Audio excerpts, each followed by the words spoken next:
When I'm filming something like a wedding, I actually like to shoot it in slow motion. I shoot the whole day in slow motion, 50 frames per second in my case, and then I might use some of it in real time at 25 frames per second when I'm editing it, or I might slow it down to 50% speed and use it as slow motion.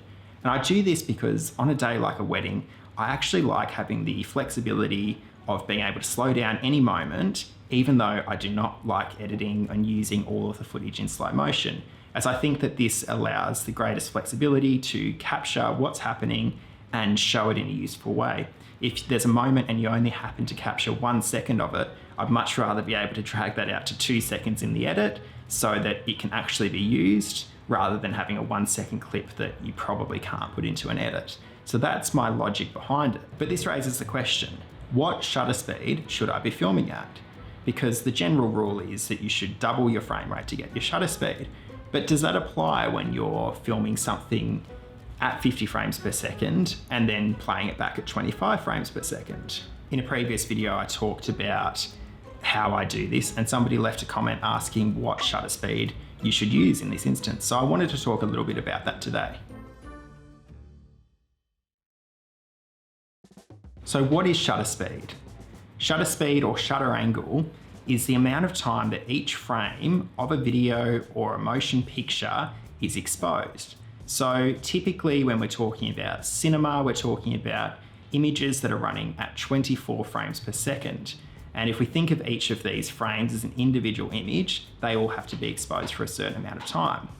Now, shutter angle is the conventional term in film because the way that film works is that each of those frames needs to move forward, and as it moves forward, it needs to be covered. So you have a shutter, which is a disc, and you have an angle cut into it, which is the amount of time, essentially, that it is exposed.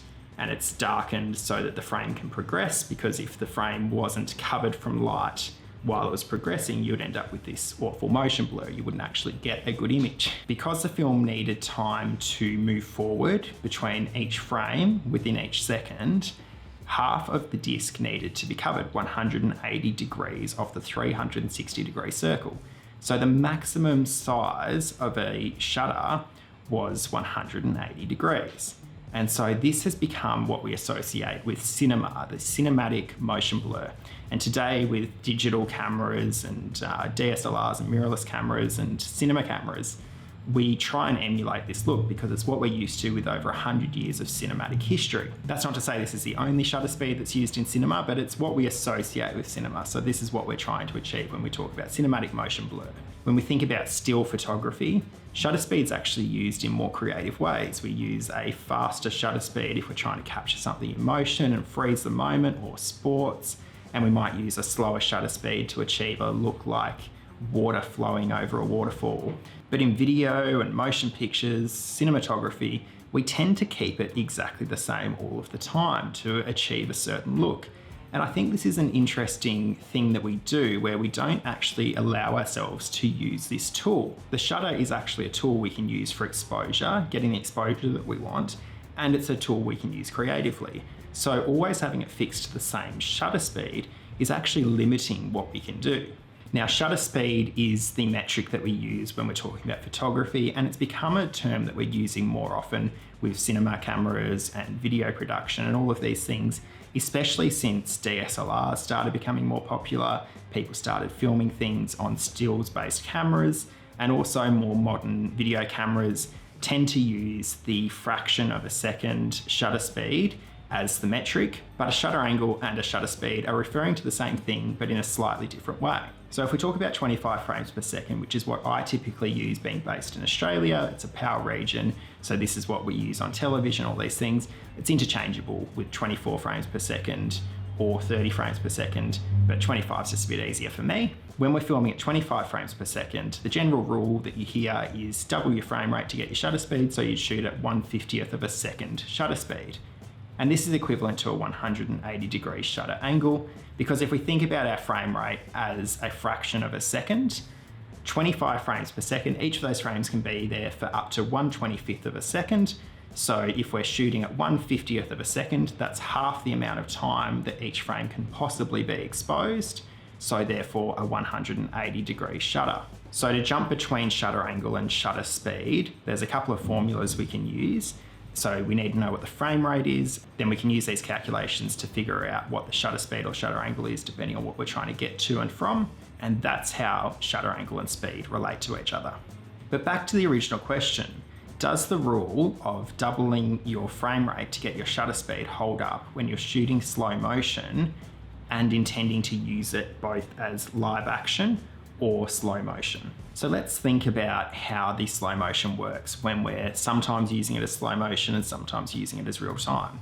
When you're taking that 50 frames per second and playing it back on a 25 frames per second timeline, all you're doing is dropping every second frame and then essentially ending up with a 25 frames per second video.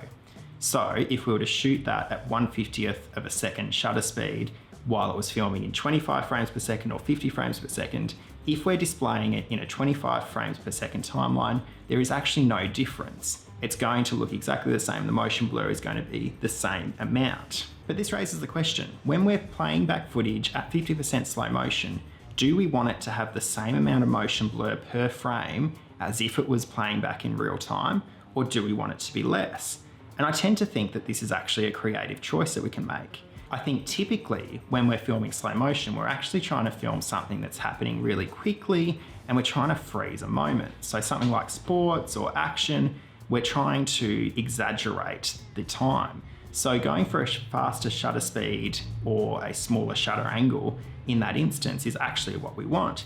But when we're trying to capture something natural that's happening, I would argue that we don't actually need to go for a faster shutter speed in order to capture that. If we want our slow motion to feel maybe a little bit more natural in slow motion, we could definitely go for a faster shutter speed. But if we're planning on using primarily real time, I think that using a slower shutter speed, equivalent motion blur to our real time element and just keeping a consistent 1/50th of a second shutter speed won't actually look too bad.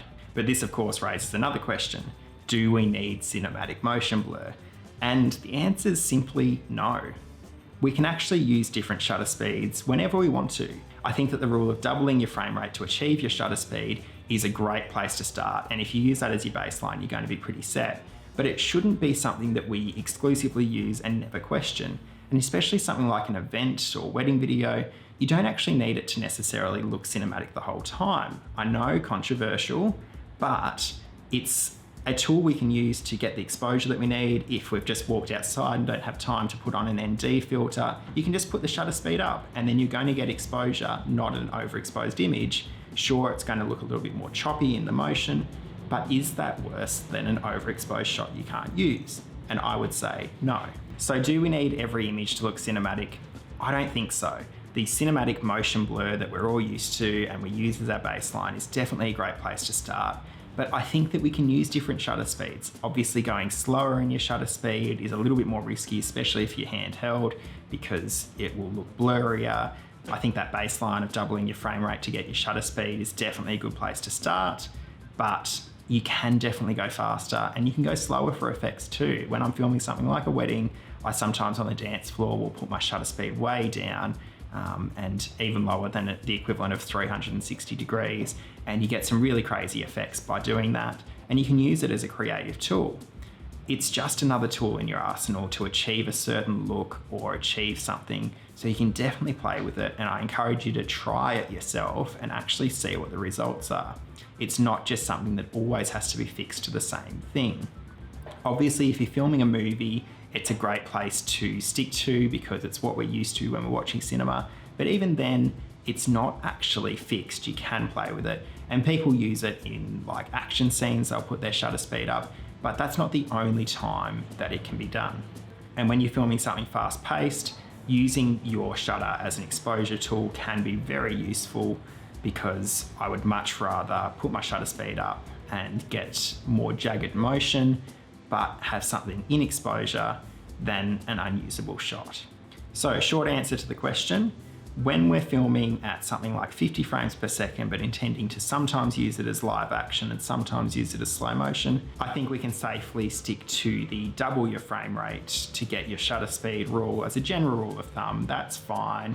but you can also meet in the middle if you'd like to, if you can go to something like 1/60th, or if your camera happens to have 1/75th of a second shutter speed, or you can just stick to 1/50th if you'd like to. It's definitely something you should try out yourself, see if you like the results, and go forward from there. Well, that's it for today. Thank you so much for watching. Be sure to let me know down in the comments down below if you enjoyed this video, got anything out of it, or if you disagree with me and want to tell me. Be sure to subscribe if you haven't already and you like my content. Otherwise, I'll see you in the next one. Filming in a bit of a different spot today. Got the two Aperture MC panels behind me here for my classic purple and yellow lights. Just lighting up that wall there. And I've got this little old Aperture panel showing up against the wall there. That's my key light. Got the A7S III on a GorillaPod with a Video Mic Pro. A little bit less complicated than my usual setup, but hey, it works.